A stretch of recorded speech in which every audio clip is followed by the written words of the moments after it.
Peterson, the Liberal, has a 1,300 vote lead, but that's only with 85 of 218 polls reporting in. In London South, John Ferris, the Liberal incumbent, is trailing Gord Walker, the PC candidate. Mr. Walker has a 1,500 vote lead with 144 of 249 polls reported in. Over in Elgin, we see Ron McNeil, the PC incumbent, out in front by approximately 2,000 votes over Dave Cook, the Liberal candidate. Moving up to Huron Middlesex, Jack Riddle, the Liberal incumbent, has a healthy lead after 103 polls of 148 being reported in. Mr. Riddle is leading by approximately 2,000 votes. And in Middlesex, Bob Eaton, the PC, has taken the lead over Don Nesbitt, the Liberal candidate. Mr. Eaton, with 90 of 139 polls reported in, has a 1,200 vote lead. However, there's a lot of polls to come. That could change, except that that is a traditional Tory country, and it looks like the way this election's going, it's very possible that that too will go to Bob Eaton. We'll know in a few moments as we get a few more results in. Again, going back to London North, Marv Shore, the PC incumbent, has been defeated by Ron Van Horn, the Liberal, showing that although a man can change his party, the voters aren't going to change their affiliation that rapidly. And in London Centre, of course, we have a good race going between the incumbent David Peterson and Frank Ross, the PC candidate. Moving over to look at some of our elected, Ron Van Horn has been elected in London North. Across to Perth, we see Hugh Edegoffer, the Liberal incumbent, has again been sent back to Queen's Park with a healthy majority, close to 8,000. And down in Oxford, of course, Harry Parrott, the Minister of Colleges and Universities, has been re-elected as expected. Again, a healthy majority of 5,000. That's with 220 out of 216 polls reporting in. Over in Brantford, we see Mac Makarchuk, the NDP candidate and incumbent, has been re-elected. He was elected and then defeated back in 73, and then he was re-elected back in 75 and has again been returned by the people of Brantford to Queen's Park under the NDP banner.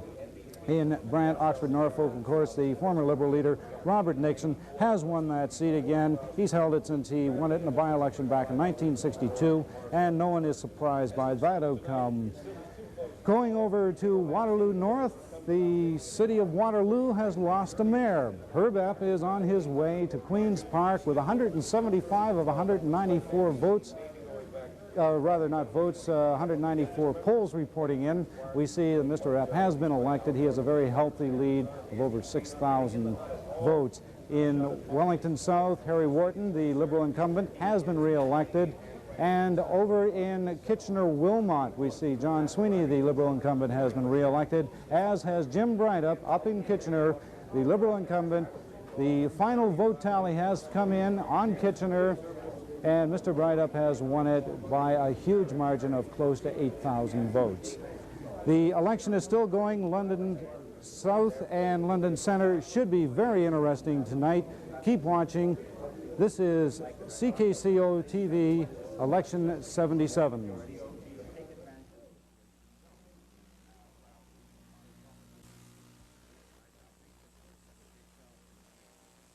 We are back in Election Central. A progressive conservative government has been projected. It may not be a majority government, as Premier Davis had hoped for when he called this election. We were going to take you to Premier Davis's headquarters right now, but apparently we're having some trouble there. No doubt in the Davis headquarters, it's kind of a mixed feeling because the Progressive Conservative Party does appear to be winning the election, but not with the numbers that they had hoped to win. The Conservatives picked up a couple of seats from the opposition parties. Bruce McCafferty taking the Toronto riding of Armourdale tonight. That was vacated by former Toronto Mayor Phil Givens. And Mickey Hennessy has taken Fort William from the NDP incumbent Ian Angus, as Darryl mentioned a little while ago. And Marvin Shore in London North has been declared defeated. The Liberal Ron Van Horn has retained London North riding for the Liberal Party. Although Marvin Shore was the incumbent member, he, as you'll recall, switched parties in the middle of the last session of the House, I guess. We now, I believe, are going back to our guest panelist for some commentary on what tonight's election results mean. And here's Larry McIntyre. Well, Ed Good, you said it was not going to be a conservative majority. You're right, it's a conservative minority. Max, I heard a comment from you a second ago. Do I quote you on that, or do you want to go ahead and say it yourself? About the election as it is standing right now? Well, I think it's an expression of a growing maturity and intelligence in the electorate. They were very unhappy with the government calling the election, and they went out, I think, in a very conscious way to make sure the government would not have a majority. And the way to do it in a conscious way is to vote for the incumbent that has the best chance of winning. And that's apparently what they have done. They've elected incumbent after incumbent, regardless of which political party that person was associated with. The one exception was Marvin Shore, and who was rejected, I think, principally because he changed parties, and people don't like that. So I think there's a very clear and decisive message in this election, referring back to what I said earlier on in the program, is that the Conservatives appear to be opportunistic. I'd say something a little stronger, but I'm just a commentator. Appear to be opportunistic, that they looked at the polls, and the polls said that they would get a majority, and they pulled the plug. And the public said, we don't want that. All right, Ed, your comments as we stand right now. You had several writings that I know you kind of had in your hip pocket there to take a look at.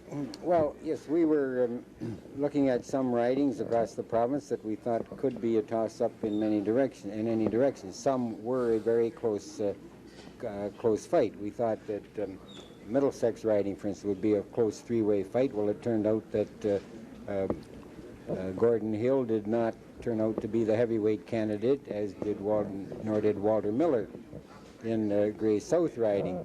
And that, of course, did enter into the picture in some of the ridings, and indeed it was a close race. There is a close fight going on in Sarnia, which we expected.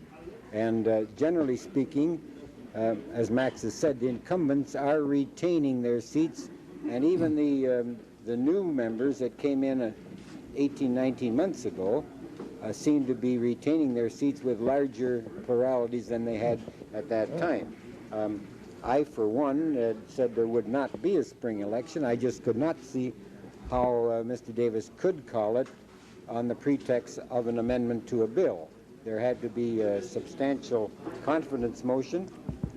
He had been assured support of the budget and of the throne speech, throne debate, and constantly there was really no valid reason for calling an election. I think the people know this, and I was quite surprised that the unnecessary election was still an issue on the last day before the polls. People said, well, that'll go away after the second day. But it didn't. It didn't. It stayed no, it there. didn't. It stayed there. John McGorman, has a question now of who is going to be the opposition. And it seems to be riding back and forth right now between Liberals and NDP. Care to be a pundit again? Well, I would say this. I don't agree with Max that the government called the election. In a democratic system, when the government's defeated and they say it's a vote of confidence, it's a vote of confidence. And we know that through this brief parliament that the Liberals tried to make minority government work. The NDP moved many votes of confidence, and they finally joined with the Liberals in a vote of confidence. They caused the election. And it looks as though the people tonight have said the NDP, we're going to put you in third place. You're not the people who should be the official opposition.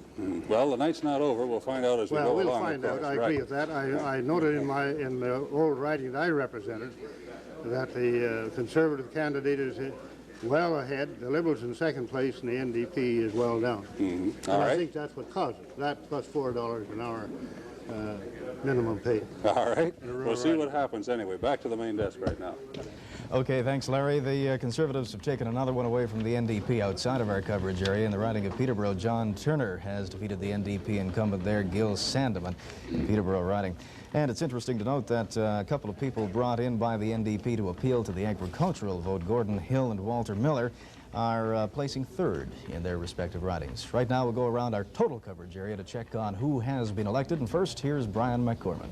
Thank you, Ron. You're exactly right. They weren't doing that well, at least not in our area. And Gray Bruce, of course, we said Eddie Sargent was reelected once again, a very wide margin over his stepbrother, Harvey Davis. Bob McKessick, a surprising majority over both Fred Tiller and Walter Miller, the two well-known agricultural figures. Look at that, almost 6,000 votes ahead of Fred Taylor. Huron-Bruce Murray Gaunt retains that seat once again with a tremendous majority over Sam McGregor. Algoma-Manitoulin, John Lane, the incumbent, retains that seat, and that's the way it is right across our area, all the incumbents retaining their seats, but with wider margins than what we'd really expected. Simcoe East, Gordon Smith, the winner over Roger Pretty, almost 3,000 or better than 33,000 votes this time. We thought it would be much closer than that.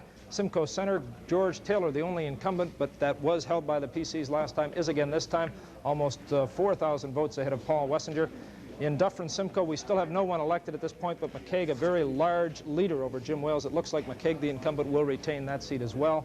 In Muskoka, if we can check that out for a moment, Frank Miller, we have declared elected now with almost a 2,200 vote lead over Ken Cargill. Lauren Mack elected in Parry Sound once again with about a almost 2,000 vote lead over Ed Fisher. Victoria Halliburton, the incumbent. John Eakins declared elected there with a very wide margin once again. All the incumbents re-elected in our area. Let's go to Wayne Kooyman.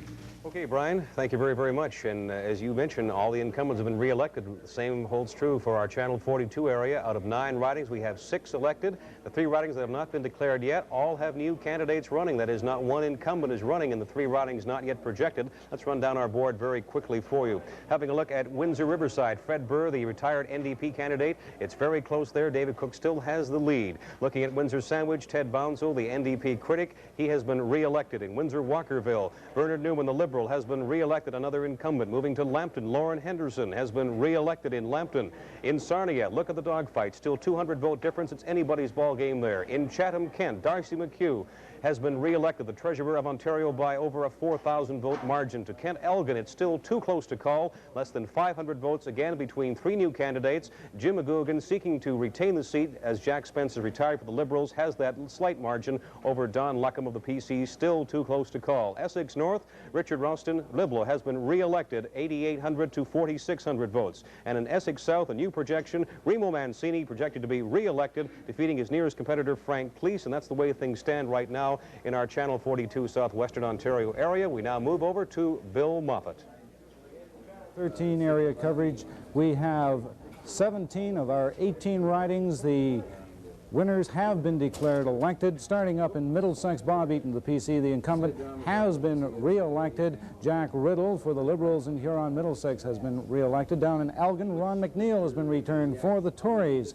Over in London South, we still have a slight horse race going on between John Ferris, the Liberal incumbent, and Gord Walker, the PC. Mr. Walker is leading Mr. Ferris by approximately 2,000 votes in that area. Up in London Centre, of course, Dave Peterson has been re-elected for the Liberals, and there's been a switch over between the Liberals and Conservatives in London North. The Conservative candidate Marv Shore, who was elected as a Liberal in '75, has been defeated by Ron Van Horn, the Liberal candidate, just showing that although a politician can cross the floor, sometimes the voters don't follow him. In Perth, Hugh Eddinghofer has been re-elected for the Liberals. Down in Oxford, Harry Parrott, the Minister of University and Colleges, has been sent back to Queen's Park with a healthy majority.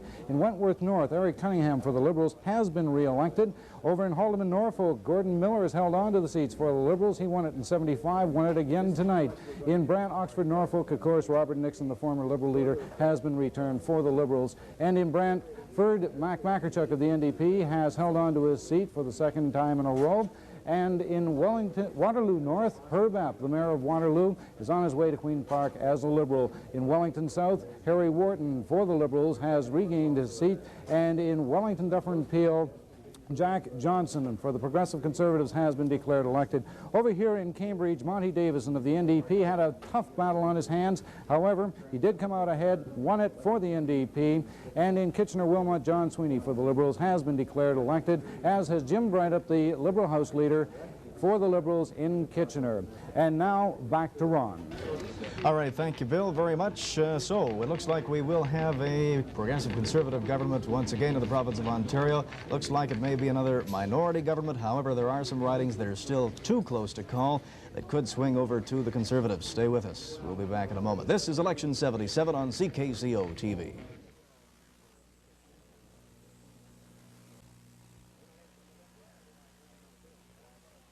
In Election Central, and over to Darryl McInnes for some ridings that are just a little outside of our coverage area, which covers most of the province. Exactly, Ron. Nonetheless, still important. Yes. Right. We've got in Yorkview, the Metro Toronto riding of Yorkview, Fred Young has been re-elected for the NDP. There's no change there. He retains the seat. In Mississauga North, Terry Jones has been re-elected. And in Peterborough, John Turner has been elected, taking the seat from the NDP party. Turner held that seat back in the 1971 election. However, he lost it in the 75 election to the NDP candidate, but he has it back now. In Algoma, Bud Wildman has been elected for the NDP. He was the incumbent. In St. Catharines, Jim Bradley, that's a gain from the Progressive Conservatives. Jim Bradley, running under the Liberal Party banner, has taken St. Catharines. In Frontenac-Addington, the Liberals have elected incumbent J. Earl McEwen. And in Lake Nipigon, Jack Stokes has been re-elected again for the NDP party. No change there. In York West, Nick Leluck has been re-elected. No change for the PCs. In Parkdale, Jan Dijkstra has been re-elected for the NDP party. That's no change, as he was the incumbent. And in Port Arthur, Jim Folds also re-elected for the NDP party. Ron? Okay, Darryl, as we see on our leading and elected totals down here for the Progressive Conservatives, they have now elected 50 members, are leading in another 7 ridings for a total of 57. When the House dissolved, they had 52 seats, so they have improved, but 63, as we keep mentioning, is the number of seats in the House required for a majority government, and they're falling just a little short of that. The NDP have 30 members elected, and they're leading in another 3 ridings for a total of 33. They had 38 members, so they have fallen back just a bit. The Liberals, they have elected 28 and are leading in another 6 ridings at this point. That gives that party a total of 34 through quick mathematics. Darryl, you have one more comment. If I could jump in for a moment, those totals have again changed. They keep changing on me all the time. For the Progressive Conservatives, they have elected 51 so far, leading in 6 for a total of 57. A few confirmations here. NDP leading in 31, elected 31 rather, leading in 3, and the Liberals have elected 29, leading in 5. Just those numbers, no doubt, will jockey around just a little bit as the evening goes on. We'll have to keep an eye on them for you. As we mentioned a little earlier, all 3 of the major party leaders have been re-elected in their home ridings. The one that was considered to be close was Stuart Smith's in the riding of Hamilton West. He only won that one a little over 500 votes last time around. Seems to have taken it a little more handily this time. Let's go back to Bill Inkol, who's standing by at Stuart Smith headquarters. There's great jubilation here at the Dr. Stuart Smith election headquarters at the Royal Connaught Hotel in Hamilton, and no small wonder, because Dr. Smith has been re-elected with a majority of 4,000 votes over Maurice Carter, the PC candidate, and this was a race that really was supposed to be tighter than the last one Dr. Smith was involved in when he won by only 500 votes, and they said the student population at that time was very instrumental in giving him his margin of victory, but not so tonight. And there is a lot of happiness here at the Royal Connaught Hotel. You can see some of the figures, only 2 polls to be heard from, and Dr. Smith with about 4,000 vote majority, and he has been re-elected, as you mentioned, half an hour, 3/4 of an hour ago. With me is Reva Karstad of the campaign committee of the Liberals. Reva, are you happy at this time with what the party has accomplished? Absolutely. It's nice to be the official opposition again. Toronto has been a graveyard for Liberal candidates, with only Margaret Campbell still hanging in there. Is there any reason for this? Well, it's very hard to say. The people in Toronto are very aware of the press and react very much to what the press are saying, and I don't think they helped us too much, but it's hard to really say. I think the Conservatives did a good job in Toronto. Toronto press that influential? I think so. Well, anyway, there's happiness here at the Liberal election headquarters, and why not? It's an air of jubilation as they await the appearance of Dr. Smith, who is in the hotel somewhere, and we expect him down within the next half hour. And by that time, maybe the orchestra will be playing Happy Days Are Here Again, because it looks as if the Liberal Party is the official opposition, and William Davis of the PC Party has been denied that majority government. From the election headquarters of the Liberal Party here in the Royal Connaught Hotel, I'm Bill Inkol. All right, thank you very much, Bill. And as mentioned, a minority government looks like for the Progressive Conservatives. Who will be the opposition? That still has not been decided. It could be either the NDP once again or the Liberals. The numbers keep jockeying back and forth by just 1 or 2, and it's still very close, too close, in fact, to call. Joining Larry McIntyre now on our interview set is the former mayor of Kitchener and the Progressive Conservative candidate defeated this time around in Kitchener riding, Sid McLennan. Well, Sid McLennan, you conceded early this evening to Jim Breidup, and that was just the beginning. There was no surprises since then, or very few surprises throughout the election. The blue machine has done nothing in the political wasteland. How come? Right. Well, I had understood earlier that they were on the threshold of a majority government, but now with the recent figures indicate that they will not have a majority government. Mm-hmm. As a matter of fact, we don't know who the opposition is. It's neck and neck right now. Very close 34 indeed. and 34. Yes. Mm-hmm. You had the unfortunate or the undistasteful task, perhaps, of conceding to Jim when he was the earliest Liberal who was elected. The figures came in very early for him. Yes. Well, the trend, as we were getting the reports, the trend indicated that it was in favor of him. And about 8:45, I went down to his headquarters and congratulated him, and we parted friends. And I think he'll do a good job for Kitchener. The people have spoken, and that'll be fine. That's the answer that was needed right now, then. Yes. Eh? What about Sid McLennan's future? Well, I enjoy the Kitchener Council. I enjoy the Regional Council, and I like to represent the people of Kitchener, and I will try to represent them well at both the regional and the local level of the council. All right, thank you very much. Sid McLennan, the PC candidate for Kitchener riding, and now back to Ron. All right, thank you, Larry. As we see on the bottom of your screen, it's now 57 elected or leading for the Progressive Conservatives and 34 apiece, either elected or leading for the NDP and the Liberals. And Darryl, we have a bit of an upset in London South, right? I think you could consider that. Marvin Shore was defeated as a PC candidate in London North. However, the Progressive Conservatives have their foot back in the door in the riding of London South, as Gord Walker has taken that riding from the Liberal candidate. And Gord Walker, of course, changed ridings. He was defeated by Shore last time in London North. And now he moved to London South, and he's won that one back for the Progressive Conservatives. So one or two others then, Ron, in Oakwood, Metro Toronto Oakwood, Tony Grandin changed for the NDP. Hastings, Peterborough, Clark, Rowlands unchanged for the Progressive Conservatives again. So the people of Ontario are making their voice heard as far as this election is concerned. The big issue off the top seemed to be, was this election necessary? And the people seem to say, no, not at all. It was not, because we're getting right back into a minority situation. The only thing to be decided here now, I guess, is who will be the official opposition, which seemed to be the same predicament we were in the last provincial election about this time, as I recall. Yeah, I think we'll come out of it with perhaps the Davis Conservatives having just a few more seats than they had before. I believe that's what we're going to see, but we'll stick around because it's going to get interesting. This is Election 77 on CKCO-TV.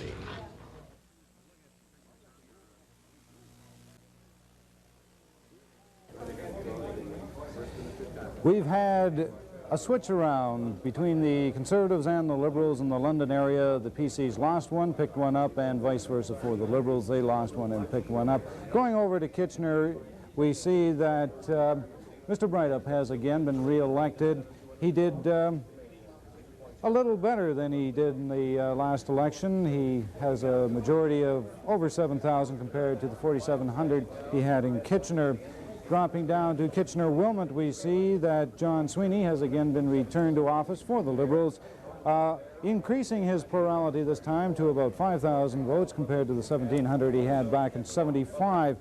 In Cambridge, Bonnie Davison had a tough fight, and he managed to win it, but not by as much as he did back in '75. He has just over 1,000 vote plurality compared to his 1,500 in '75. In Wellington-Dufferin-Peel, Jack Johnston, of the Progressive Conservatives, has been returned to Queen's Park.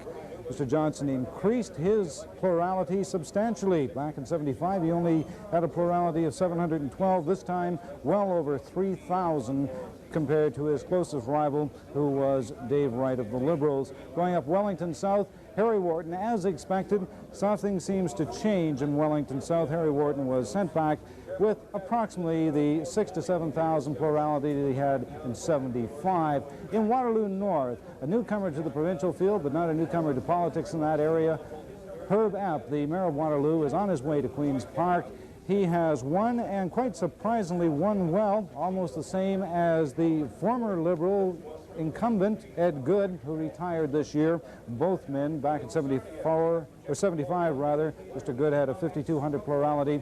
This year, Herb Epp has a 5,000 plurality. In Brantford, Mac Makarchuk has been returned to Queen's Park, and this time with almost double the plurality he had back in 75, 4,000 votes compared to 2,400. In Brant, Oxford, Norfolk, of course, Robert Nixon has been returned for the Liberals, and very little changes, almost identical plurality, around 8,000, the same as he had in 75. Haldeman, Norfolk, Gordon Miller has taken that seat for the Liberals, holding on to it. He won it in 75 for the first time, away from the Tory James Allen, who had held it from 51 to 75. However, his plurality has changed somewhat, about 1,000 less than he had back in 75. Over in Wentworth North, of course, we have Eric Cunningham for the Liberals, re-elected. He has a plurality of 7,000 votes, and that's phenomenal compared to what he had back in 75. He only won by 1,900 votes, so that's a substantial gain in support for Eric Cunningham in Wentworth North. Up in Oxford, Harry Parrott, of course, has been returned. He is the Minister of Colleges and Universities, and Mr. Parrott has about the same 5,000 plurality he had in 75. Up in Perth, Hugh Edegoffer has been re-elected for the Liberals, and as expected, another 10,000 plurality, the same as 75. Over in London North, there's been a change. Ron Van Horn has taken it for the Liberals over Marv Shore. Marv Shore won it in back in 75, but he was under the Liberal banner. Apparently, when he crossed the floor and became a Tory, the voters didn't. Marv Shore has dropped that riding by 4,000 to Ron Van Horn. Back in 75, Mr. Shore had a plurality of 2,000. Down in London Centre, we see David Peterson re-elected for the Liberals, and a plurality of about 3,000 votes. That's roughly the same. He had 2,569 plurality back in 75. Down in London South, another switch around. Gord Walker, the Conservative candidate,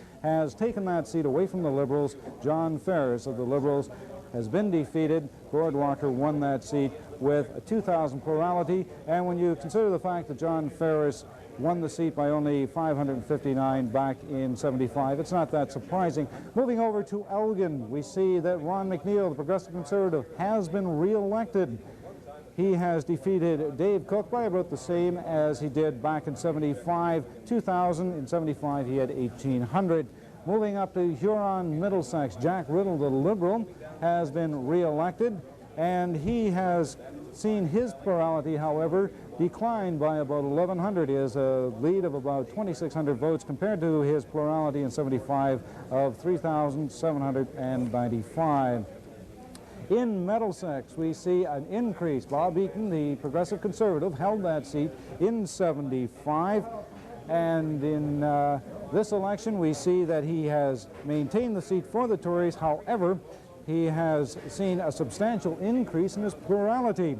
In 1975, he won the seat by 869 votes, and here in 1977, he has taken that seat by over 1,600 votes, and there are still another 14 polls to report in that riding. So here we see it in London, as expected, tough battles coming, and the Liberals and Conservatives sort of playing, traded about. Ron Van Horn captured the seat for the Liberals away from Marv Shore, the PC, and in London South, Gord Walker took it away from John Ferris. This is Election 77 on CKCO-TV.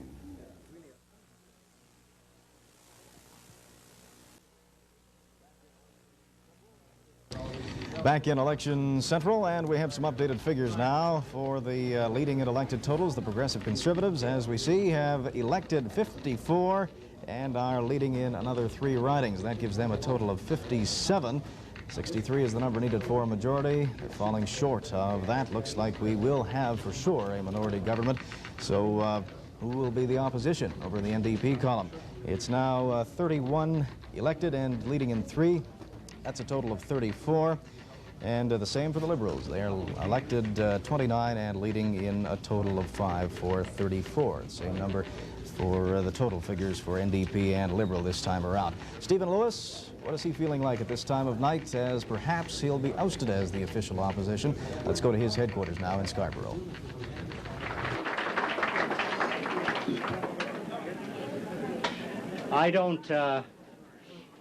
I don't want to disappoint all the provincial media which may be gathered.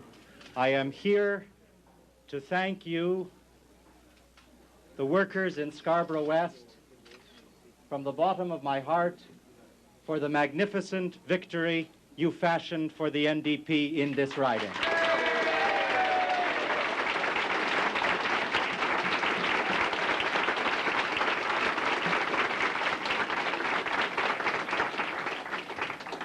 Michelle and I have watched for weeks as you stood largely without a leader who was forever on the trail, working superbly here, often in isolation, while I moved around Ontario. We've done awfully well in metropolitan Toronto, held apparently every single seat we had, and the margin...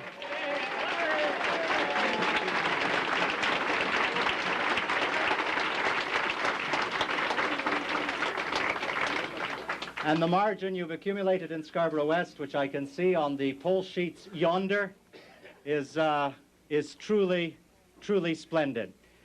Things across the province may be a little more precarious for us, I say carefully, having watched the results come in. I'd like to try to absorb them a little more and then return maybe in 20 minutes or half an hour's time to comment on what has happened in Ontario generally. Until then, without singling out individual people, I always find that a little invidious. Maybe Joanne McNevin can come to the platform. Can Joanne do that? Where is Joanne?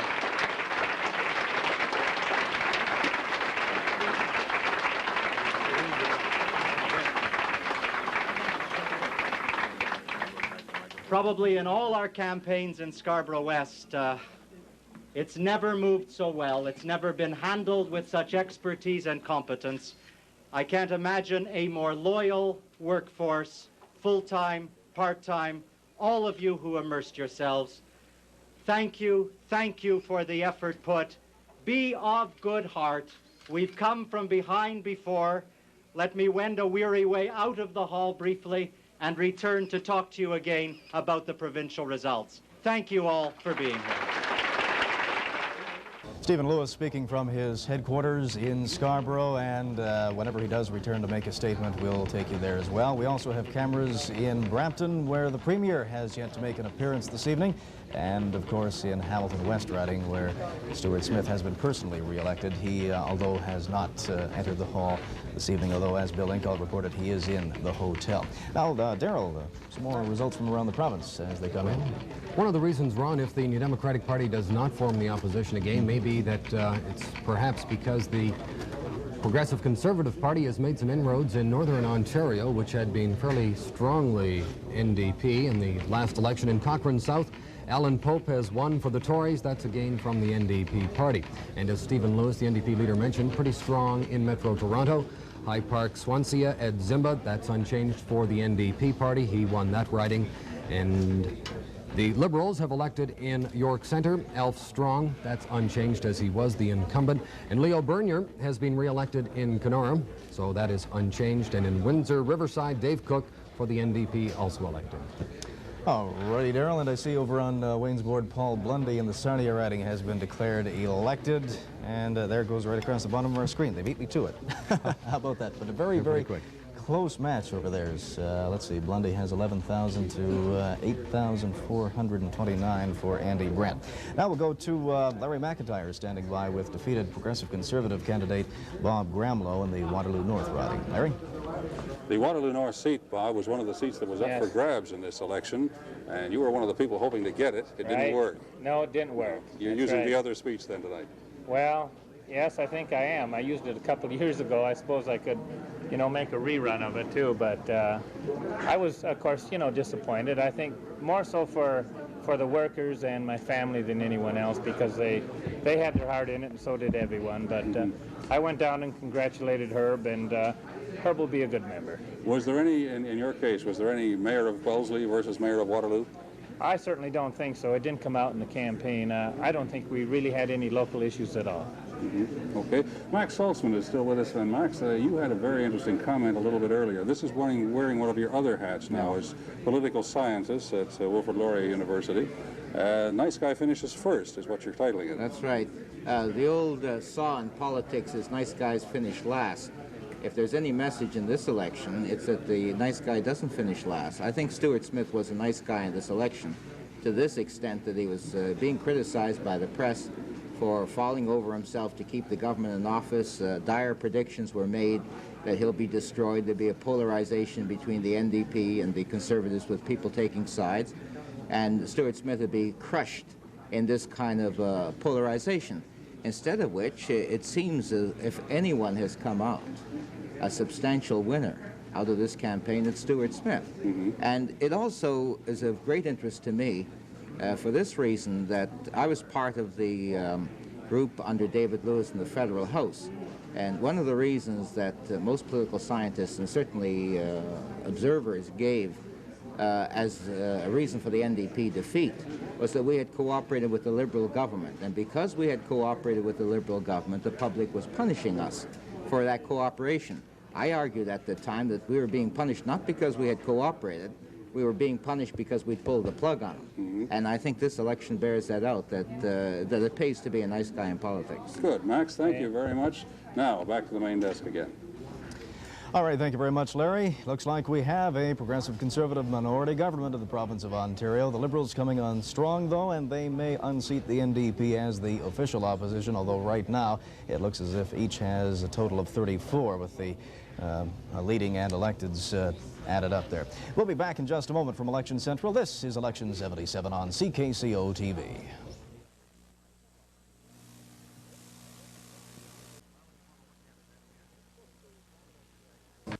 Most of the cabinet members of the Davis government have done fairly well in this election, most of them being returned in their respective ridings. And Darryl, I understand you have some comments from one of them.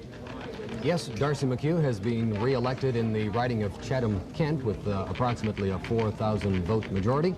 And here's Darcy McHugh with his victory statement this evening. Darcy, could you give us your reaction on tonight's victory? Well, I'm really very, very pleased at what's happened here. We thought we were winning. We didn't know that we were winning as much as we were. It looks like we've won by something over 4,000, and the last time was 2,800, so everybody here is pretty pleased. In terms of the province, the last I've heard is that our popular vote is up, and our number of seats has increased slightly. So I think we're in for a period of stable government, and I don't think that we're going to have too many people trying to force an election the way some people did for the last couple of years. So I'm really very pleased. I think we can settle back now and get on with the business of providing good government for the people of Ontario.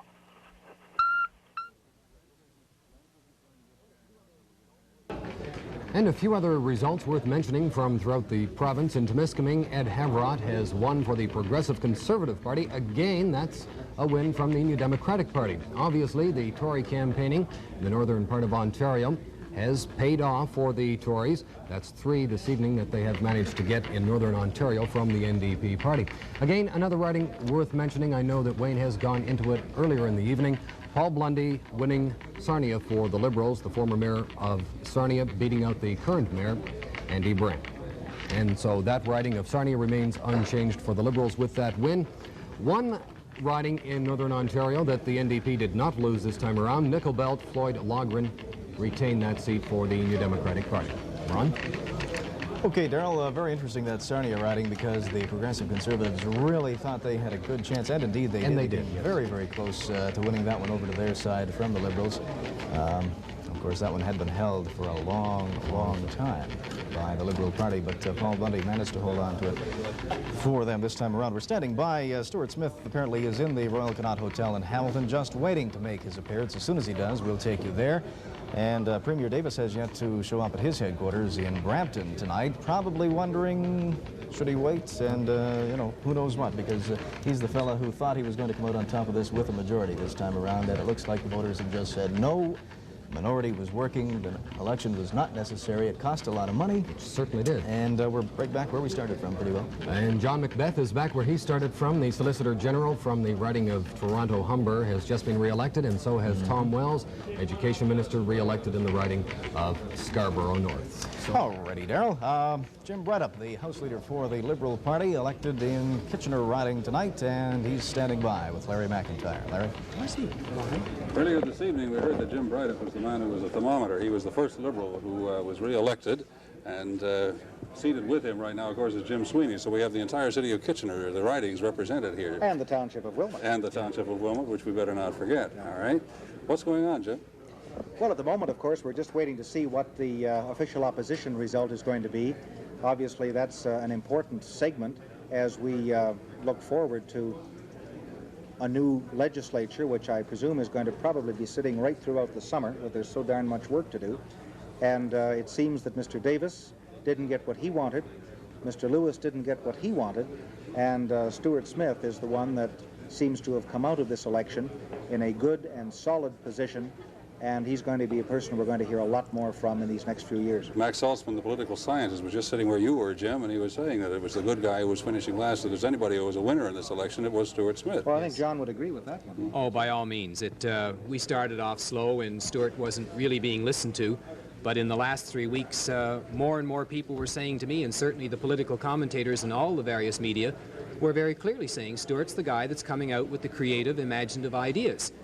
Some of the things would be a little difficult at first to get going, but at least they made a lot of sense. They were responding to the things that people were saying, his energy issues, his economic issues, his human issues, and that had to have made a difference all across. I certainly didn't expect the kind of plurality I got, and I know that that had to help me. Well, yes, when you look really at these three ridings, John and Herb Eppenai each received more than half of the vote.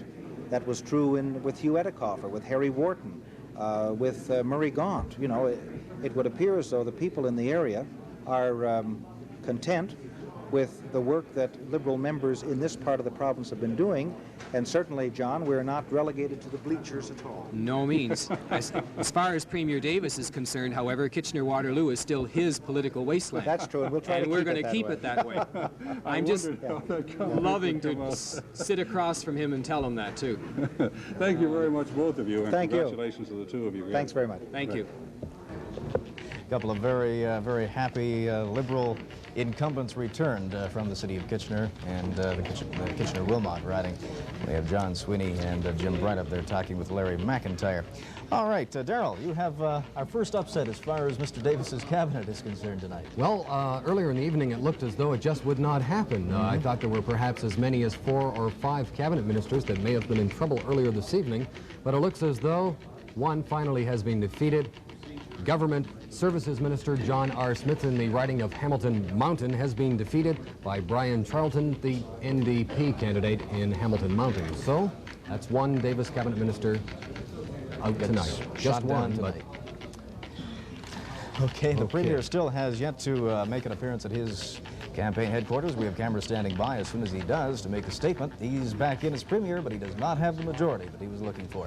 Let's take one more trip around our total coverage area and check the ridings once again, starting with Brian MacGorman. Thank you, Ron. No upsets in our area whatsoever. All the incumbents re-elected. Eddie Sargent once again in Grey Bruce. Tremendous win over Harvey Davis, his stepbrother. Bob McKessick, the winner in Grey, is surprised by the spread, as I said before, and a tremendous spread it is. Huron Bruce, again, Murray Gaunt, the man who owns the record for the largest majority in an election in Ontario, has again done it one more time. Algoma Manitoulin, another incumbent, John Lane for the Progressive Conservatives, elected there. In Dufferin-Simcoe, we have predicted George McKaig. A little over half the polls are in at this point. George McKaig, a wide lead over Jim Wales. We've predicted he will win that one. Simcoe Centre, George Taylor running in place of Art Evans retains that seat for the Conservatives with a very wide margin over Paul Wessinger. We thought it would be much closer than that. Also, we expected Simcoe East to be a close battle. Once again, it wasn't. There's almost 3,700. Gord Smith wins over Roger Priddy. In Muskoka, Natural Resources Minister Frank Miller re-elected by 2,500 over Ken Cargill of the NDP. Parry Sound, Lorne Mack re-elected once again over Ed Fisher of the Liberals. And in Victoria Halliburton, Liberal incumbent John Eakins retains that traditionally Tory seat by about 4,000 votes over Jim Webster. That's our area. Wayne, what's happening down there? Well, Brian, I'll tell you, down here in the southwestern part of Ontario, we have declared our 9 ridings completely elected. Our projections so far have been right on 100%. That's pretty good, I guess. Let's have a look at the board. Windsor Riverside, they had some computer trouble down there. Totaling machines wouldn't add up. Finally, they did. 5 polls to go. Dave Cook has retained the seat for the NDP. Fred Burr was there. He was the incumbent for the past 10 or 12 years. He is retired, but Cook has retained it for the NDP. Windsor Sandwich, Ted Bonsall, NDP, a repeat there, no surprise at all. Windsor Walkerville, Bernie Newman, pardon me, the Liberal incumbent, has retained it for the Liberals in Windsor Walkerville. In Lambton, Lauren Henderson, the cabinet minister, chairman of the cabinet minister without portfolio, re-elected in Lambton. Paul Blundy over Andy Brandt. Davis thought perhaps Brandt might swing it. Not the case. Blundy retains the seat for the Liberals in Sarnia. Chatham-Kent, Darcy McHugh is the elected representative there, going back to Queen's Park. Moving to Kent Elgin, Jim McGuigan has come up with a win over Don Luckham, retaining the seat for the Liberals, held by Jack Spence, who retired this year. Essex North, no surprise there. Richard Rouston, the Liberal, has been re-elected. And in Essex South, another Liberal, Remo Mancini, 25 years old, re-elected, going back for his second term at Queen's Park. And now to our Channel 13 board, and here is Bill Moffat. Looking at the Channel 13-18 ridings in our area, we see very little change except in London, where the Liberals picked up 1 and dropped 1 to the Tories.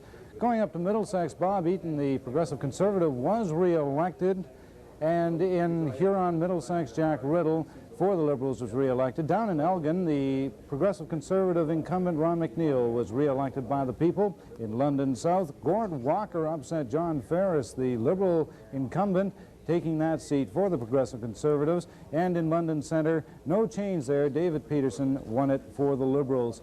And Ron Van Horn, the Liberal candidate in London North, upset Marv Shore, the Progressive Conservative. Mr. Shore had run in '75 as a Liberal and then crossed the floor of the House. In Perth, Hugh Edighofer for the Liberals was returned. No change there. Down in Oxford, as expected, Harry Parrott, the Minister of Universities and Colleges, was re-elected by a resounding majority. In Wentworth North, Eric Cunningham, the Liberal incumbent, was re-elected. Haldeman Norfolk, Gordon Miller was the Liberal incumbent. He was re-elected. Up in Brant, Oxford, Norfolk, as expected, the former leader of the Liberal Party, Robert Nixon, was re-elected for the Liberals. And Brantford saw Mac Makarchuk, the NDP incumbent, re-elected. Over in Waterloo North, Herb Epp, his first time in provincial politics, retained that seat for the Liberals. It had been held by Ed Good, who retired this year. In Wellington South, Harry Wharton again was re-elected by a resounding majority. No surprise there. Down in Wellington, Dufferin and Peel, Jack Johnson for the Progressive Conservatives was returned to Queen's Park. Over in Cambridge, a tight battle, but Monty Davidson was able to hold on and win it for the NDP. He saw his plurality, however, decrease by about 500 to 1,000 this time. In Kitchener-Wilmot, John Sweeney, as expected, won it for the Liberals, and Jim Breithaupt, the Liberal House leader in Kitchener, again was re-elected and is being returned to Queen's Park. And now, back to Ron. All righty, thank you very much, Bill. Still no change in our elected and leading totals. It's still 57 seats for the Progressive Conservatives, not enough to form a majority government in Queen's Park, 34 for the Liberals and the NDP this time around at this point in the evening. Darryl, we have some more winners from around the province. We've heard from another cabinet minister out of St. David, Toronto. Margaret Scrivener has retained her seat there, so so far only one cabinet minister defeated. In Durham West, the PC has elected George Ashe. That is a gain from the New Democratic Party. It seems where the Tories have picked up this evening, they have been picking up primarily from the NDP. In Wilson Heights, another Toronto riding, David Rottenberg has taken that for the Tories, a gain from the Liberal this time. Paul Yakubuski has been re-elected in Renfrew South for the PCs. Carlton East, Evelyn Gigant has taken that once more for the NDP party, no change there. And in Rainy River, the people up there have elected Pat Reid, a Liberal, so that is also unchanged. So it looks like, I guess, the Liberals are the party that has gained so far, they have come up neck and neck with the NDP as far as the total and elected just a figures are seesaw concerned. battle right now for who will be the opposition party at this point. All right, I'm being told that Stuart Smith is standing by at the Royal Connaught Hotel, should make an appearance shortly, and we'll take you there as soon as we can. Right now, though, we'll pause for these messages and return. This is Election 77 on CKCO-TV.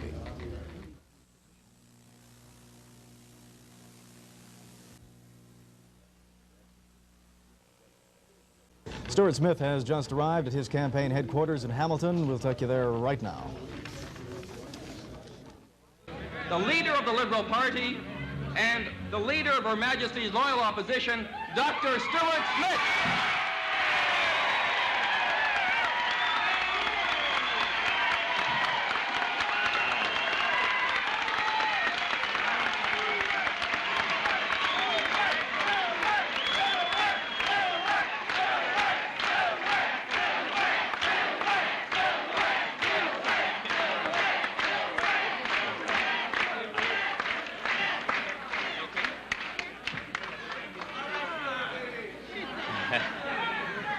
Well,